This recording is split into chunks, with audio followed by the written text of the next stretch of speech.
actually view San Antonio as a dark horse Ben Simmons suitor? And do you even like the idea of Ben Simmons in San Antonio? Yeah, no, I do. Every time that there's a rumor about the Spurs, inquiring about him, we always report on it over on our website and also on our podcast, the Spurs cast. And so, yeah, I really think that yes, San Antonio is going to continue to stay engaged. I think with Philly, because for them, Simmons I think would be a good option for San Antonio because again, Murray, White, Devin Vassell, these players they could have that potential down the road, but we don't know for sure. Whereas Ben Simmons, you're getting an all NBA level player, you're getting an all star right now.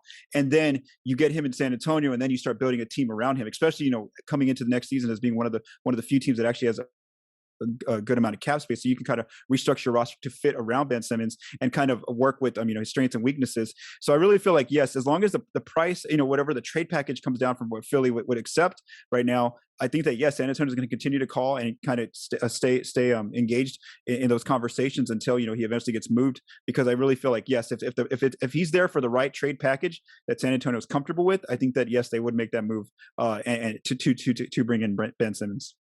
And I think he has, regardless of what people think of Ben Simmons now, he has the better chance of being a North Star for your rebuild than either a Murray or a Derek White or a Johnson or Vassell at this point.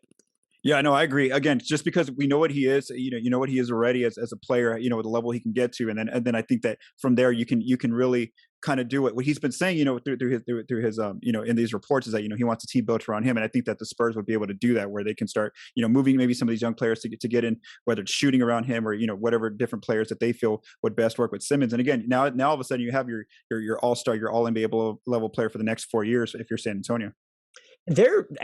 They could offer a bunch of different packages. What's interesting about there is they could be one of the teams where you need that third or fourth team if Philly's really just dead set on getting a star back for Ben Simmons. But like they can offer to me the best of both worlds. When you look at having a Murray and a White to include, then someone like a Devin Vassell who can already play now but is a prospect, and then picks, they can offer the best of both worlds. No, they can't offer you an incumbent star. But if you're going to accept like the tier less, or if you're going to settle at any point, if you're Philly, Yeah. I think San Antonio's package probably intrigues me most. Unless maybe if Sacramento puts like Tyrese Halliburton on the table, which it doesn't sound like they're going to do.